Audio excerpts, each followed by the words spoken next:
This week, Lake throwing what she calls an election integrity rally. November 3rd, we witnessed that steel go down. Multiple reviews in Arizona and Georgia found no major voter fraud that would have impacted the outcome, but no mention of that here. In 2024, would you be willing to put the country into position potentially of a constitutional crisis by not certifying Arizona's results?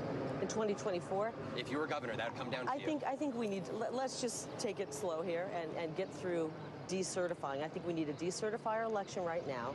I don't want to look into hypotheticals. But still, next year's governor's races with ripple effects for the 2024 presidential election. Let me ask you, Vaughn, would you certify a crooked, corrupt election? Would you certify a crooked, corrupt election? Just to make peace? Yes? No? That's not how I operate. I do what's right.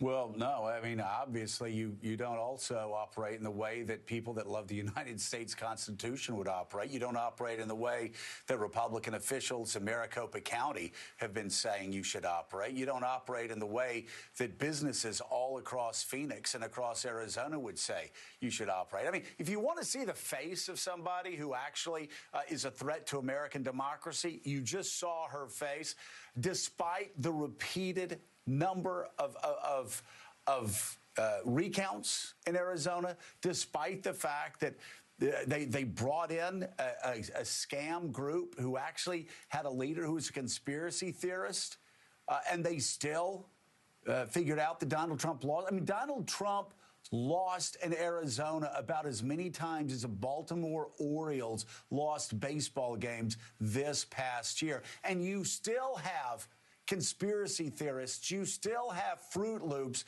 who are saying the hell with the United States Constitution. That right there, that's the face. Right there, what you just saw from Vaughn Hilliard of the insurgency, the fascist insurgency, of people who say we're not going to follow what the United States Constitution says. It's a fascist insurgency that a small group of people, I think, right now are trying to launch against American democracy. They're trying to undermine Madisonian democracy, and it's frightening. Michael Schmidt, we see it right there. That is the real threat to American democracy right now, that people like that would get elected. And let's just be fair here. Let's be fair to Republicans right here.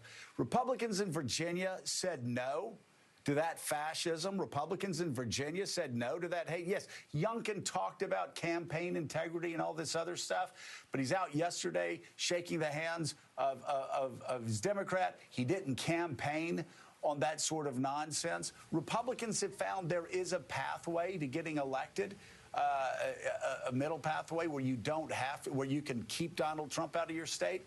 But man, if you look at Arizona, if you look at Ohio, if you look in some other states, there's some frightening candidates that are rising to the top out there.